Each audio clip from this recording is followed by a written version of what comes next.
青澳彩明苑一個76歲獨居婆婆喺單位內倒斃。葵涌發生獨居長者喺去世之後發成白骨冇人知嘅悲劇。出事嘅時候佢都冇求救，最終佢失救身亡，直至到收樓嘅時候先揭發事件。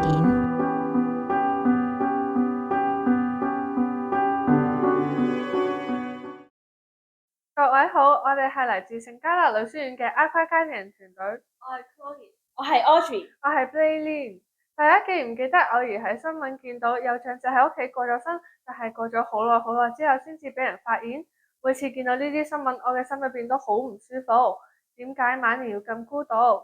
面對香港人口老化同獨居長者增加，呢個問題只會日趨嚴重。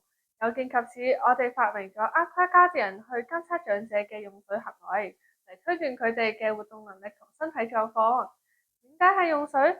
因為人喺屋企沖涼、煮飯、去洗手間都一定離唔開水。如果一段時間監測唔到佢用水，就好大機會係失去活動能力。相反，如果連續用水時間過長，就有可能係喺浴室暈倒。呢啲情況，如果我哋可以及時知道，就可以救翻好多人。等我哋而家嚟介紹下我哋發明嘅原理同埋運作啦。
好開心嘅就係學校之前幫我哋邀請咗明愛莫張瑞芹社區中心嘅長者同埋社工，我哋去咗做示範，佢哋睇完之後都支持我哋，仲俾咗好多意見我哋。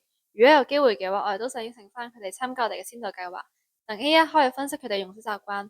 如果用多咗廁所，就可能前列腺有問題；如果成日唔記得閂水喉，就可能認知障礙症嘅先兆。呢啲數據可以幫助到佢哋嘅照顧者盡早發現問題。另外，我哋亦都好榮幸喺今年第28屆香港青少年科技創新大賽初中數理及工程組別嘅冠軍。我哋好開心可得到專業評審嘅認可，亦都好多謝佢哋俾咗好多寶貴嘅意見我哋，同埋都鼓勵我哋去聯絡本地嘅大學，將我哋嘅發明產業化嚟回饋社會。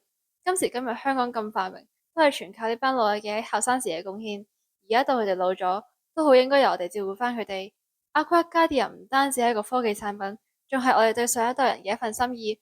我哋希望可以用我哋嘅知識，令每一位老人家都可以喺自己屋企有尊嚴、安安樂樂咁樣過晚年。最後，祝各位長者身體健康，生活愉快。